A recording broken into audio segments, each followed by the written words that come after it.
Jangan sampai lo udah bebas dari ketagihan COLI dan BOKFP, tapi malah ketagihan COLI otak. Yes, masturbasi otak atau masturbasi mental ini gak kalah bahayanya bro. Dan kadang sering gak disadari, seolah-olah bikin lo udah ngelakuin hal yang keren, produktif, padahal kenyataannya malah buang-buang waktu lo, malah jadi gak ngapa-ngapain. Oke, ini 4 contoh COLI otak yang better lo jauhi bro. Pertama, nonton video motivasi tapi nggak action. Nonton video motivasi itu bisa nagih bro sensasinya. Seolah-olah bikin lo udah improve, udah berkembang, udah jadi lebih baik. Tapi bahayanya, perasaan ketagihan motivasi ini bisa bikin lo jadi pemalas. Bikin energi dan waktu lo habis duluan karena kebanyakan motivasi. Jadinya malah nggak bisa action. Bikin lo ngerasa udah ngelakuin hal produktif. Padahal sebenarnya waktu lo cuma habis buat nonton di depan layar HP. Jangan sampai ini kejadian bro. Jangan kebanyakan nonton video motivasi. Channel ini, video-video motivasi di sini gak bisa mengubah hidup lo jadi lebih baik. Yang bisa bikin lo jadi lebih baik adalah action nyata dari diri lo sendiri bro. Jadi, tonton video motivasi seperlunya. Habis itu, langsung action. Kerjain yang menurut lo baik buat diamalkan. Kedua, bikin rencana tapi nggak dilakuin.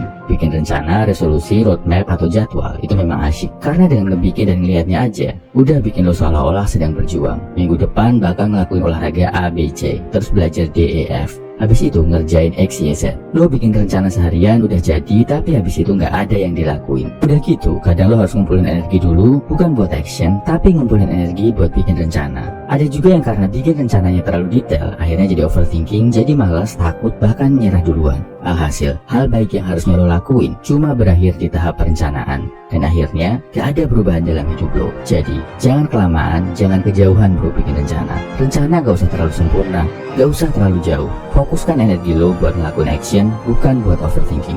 Ketiga, doom scrolling buat cari inspirasi. Niatnya cuma cek shorts YouTube atau reels IG bentar buat cari inspirasi. Akhirnya malah berjam-jam waktu lo habis di sana. Keasikan scrolling medsos dan nonton video shorts, itu namanya doom scrolling bro. Ini yang diam-diam banyak menelan waktu kita. Solusinya gimana? Kasih batas waktu maksimal. Kalau lo mau scrolling, cari inspirasi di HP. Kalau batas waktunya habis, stop saat itu juga. Dapat nggak dapat ide, lo harus langsung action, bertindak. Keempat, debat di internet. Apalagi kalau lo debat ngebelain artis idola, klub bola, jagoan, tokoh politik, dan lain-lain. Mending kalau dibayar. Kalau nggak, cuma ngedebatin suatu hal di dunia maya, itu buang-buang waktu bro. Otak lo capek buat cari info yang bikin lo menang debat. Emosi lo lelah karena kesal, marah, jengkel. Belum lagi waktu lo bakal habis. Kalaupun menang, apa hasilnya? Yang lo belain juga nggak peduli sama lo. Mending kalau debatnya di dunia nyata, di forum diskusi face to face. Lo jadi bisa melatih public speaking, kemampuan komunikasi, dan ketangkasan pikiran. Kalau cuma di dunia maya, menang debat pun lo cuma dapat kepuasan semu bro. Kelihatannya menang, padahal lo jadi pecundang karena menghabiskan waktu buat hal nggak penting. Puas sih, tapi puasnya hampir sama kayak rasa puas COLI. Enak doang, tapi nggak ada manfaatnya. Jadi, hindari debat di dunia maya bro. Daripada sibuk mempertahankan argumen di internet, mending waktunya lo pakai buat mempertahankan produktivitas lo sebagai pria. Buat cari duit, belajar, olahraga, atau better buat istirahat.